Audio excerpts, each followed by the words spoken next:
French Vogue just did a whole piece where they put blackface on white models rather than use black models. We are not in a time that we can allow people to denigrate, let alone not our own people, because when our own people make fun of us, that entitles the rest of the world to make fun of us. I get disgusted over the conversation about good and bad hair, dark and light skin. Sometimes I agree, but I also have to think about viewers and people who may think differently. It seems to me it's very easy for a light-complected, beautiful black woman to say, I get tired of hearing things about light skin and dark skin, because you're not dark skinned. You're on the side of privilege when it comes to that argument. It's like someone who's rich, like you hear Diana Ross and Tyra Banks and all of these other people talk about how broke they used to be. You can scream how broke you used to be all day when you're rich, and everybody still looks at you the same way. But you don't hear broke people talking about how broke they used to be, because they're still broke. And people are still looking at you like you are oppressed. Okay. You haven't arrived yet. So what message would you, just taking the other side, what message would you like to hear? I know what you don't like right now. I know what you feel that they've done, what damage they've done. What would you like to say on a positive message? What positive message would you like to get out there to people?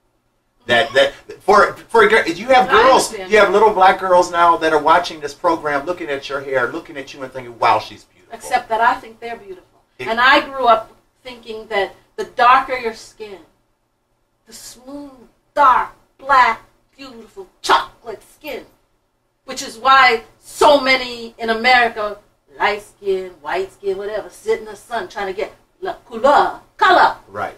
Color is beautiful.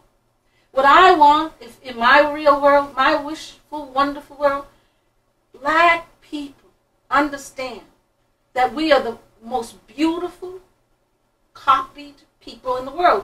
I was in China and a man walked up to me and said, "What's happening, baby?"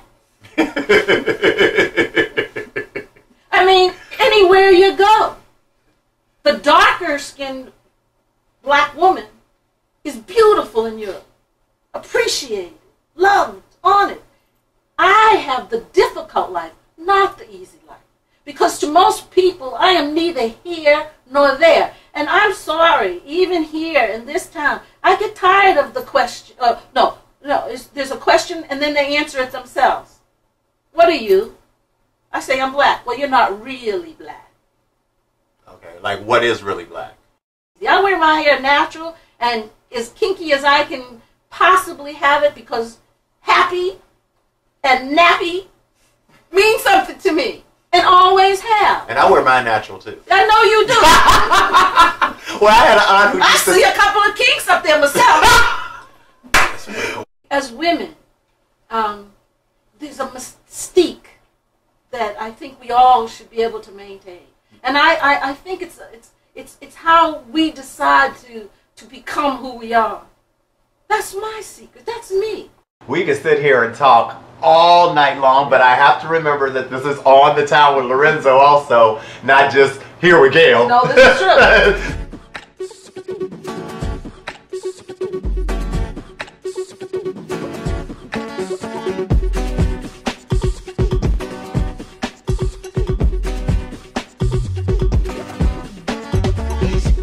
Got a chick on the side, this woman's home, cooking these like candlelight with this side chick, and on them with it, just like a song from the garden. Is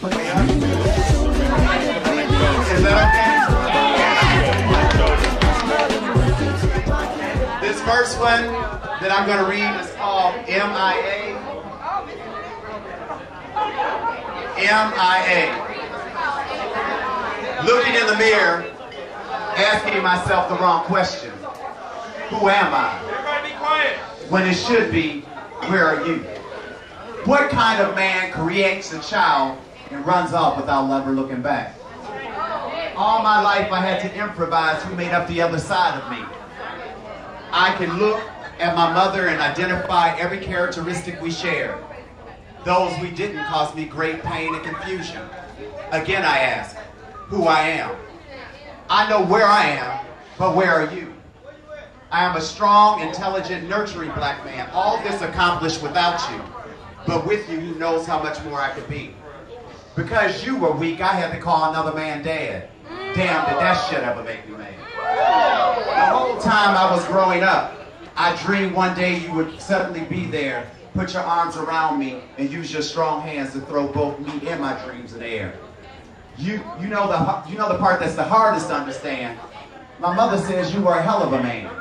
Over 40, college educated, and money to boot. It would have been easier if your name was Mad Dog, you had cornrows and a number across your suit. At least then I could blame society and the bum hand that dealt you. You were dealt the royal flush, knew exactly what to do. Instead, you walked away, left my mother to carry all your weight. What kind of monster are you?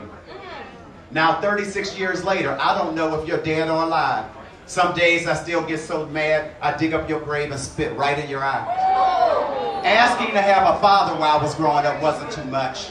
I was a little boy in search of a dream. My dream was bigger than life. It had the same name as me. I'm not going to trip and make you think I thought about you every day.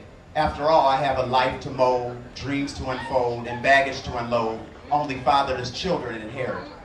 I think all the fatherless children should start a campaign to put your faces on the side of milk cartons, maybe even run some ads with the initials MIA, my irresponsible ass.